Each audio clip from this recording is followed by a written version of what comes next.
Friends ನಮಸ್ಕಾರ. ನಾನು ಸಹಿತ ಇವತ್ತು ಏನು ಮಾಡತ್ತನಂದ್ರೆ ರೀ, ಒಂದು ಕಪ್ ಹೆಸರು ಕಾಳು ತೊಗೊಂಡಿನಿ ನೋಡಿರಿ. ಹಂಗೆ ಒಂದು ಸಣ್ಣ ಕಪ್ ತಿಳು ಬೇಳೆ ಬರ್ತಾವ್ರಲ್ಲ, ತೊಗರಿ ಬೇಳೆಗೈತೇನೆ ಇರ್ತಾವೆ, ತಿಳು ಬೇಳೆ ಅಂತೇಳಿ ಅವು ಒಂದು ಕಪ್ ತೊಗೊಂಡಿನು. ಸಬ್ಬಸಿಗೆ ಸೊಪ್ಪ ಒಂದು ಸೂಡ್ರಿ. ಈ ರೀತಿ ಒಂದು ಪಲ್ಯನೇ ಮಾಡ್ಬೇಕಂತೇಳಿ ಮಾಡೀನಿ. ಭಾಳ ಟೇಸ್ಟ್ ಆಗಿತ್ತು ರೀ. ನೀವು ನಾ ಮಾಡ್ದಾಗ ಒಂದು ಮಾಡ್ಕೊಂಡು ತಿನ್ನಿರಿ, ರುಚಿ ಆಕೈತಿ. ಇವೆಲ್ಲ ಹಾಕಿ ಟಮಾಟಿ ಒಂದು ಹಾಕಿದ್ದನ್ರಿ ಅದ್ರಾಗ. ಈಗ ಸಿಟಿ ತೊಗೊಂಡು ಕುದಿಸ್ಕೊಂಡಿನಿ ನೋಡಿರಿ. ಎಷ್ಟು ಚಂದ ಕಾಣತೈತೆ ರೀ ಪಲ್ಯ ಅದ ಕುದ್ದ. ಈಗ ಇದಕ್ಕೆ ಒಗ್ಗರಣೆ ಹಾಕ್ಕೊಳ್ಳೋಣ ನೋಡಿರಿ. ಜೋಳದ ರೊಟ್ಟಿಯಾಗಂತೂ ಮಸ್ತ್ ಆಗ್ತೈತೆ ರೀ. ಅನ್ನಕ್ಕೆ, ರೊಟ್ಟಿಗೆ ಈ ಟಮಾಟಿ ಎಲ್ಲ ಹಿಂಗೆ ಕಿಮ್ಚ್ಕೋಬೇಕು ರೀ. ಈಗ ಎಣ್ಣೆ ಹಾಕಾಕತ್ತೀನಿ ನೋಡಿರಿ. 1.5 ಚಮಚ ಎಣ್ಣೆ ಹಾಕಿದನು.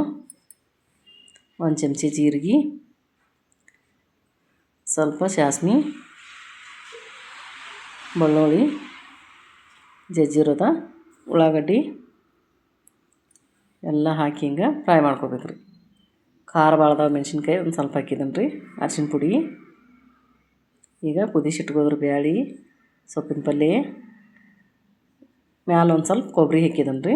ನಡುಕ್ ಕೊಬ್ಬರಿ ಸಿಕ್ತಂದ್ರೆ ಭಾಳ ಟೇಸ್ಟ್ ಆಗಿರ್ತೈತೆ ರೀ. ಬಾಯಾಗ ತಿನ್ನುವಾಗ ಈ ರೀತಿ ಹಿಂಗೆ ಮಾಡ್ಕೊಂಡೀನಿ ನೋಡ್ರಿ ಪಲ್ಯ. ನೋಡಿರಿ ಎಷ್ಟು ಚಂದ ಕಾಣತೈತೆ ರೀ.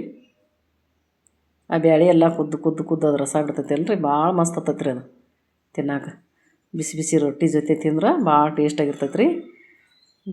ನೋಡಿರಿ, ಎಲ್ಲರೂ ನೀವು ಹಿಂಗೆ ಮಾಡ್ಕೊಂಡು ತಿನ್ನಿರಿ. ನಾ ಮಾಡಿದ್ದು ನಿಮ್ಗೆ ಇಷ್ಟ ಆದ್ರೆ ಒಂದು ಲೈಕ್ ಮಾಡಿರಿ, ಶೇರ್ ಮಾಡಿರಿ. Thank you.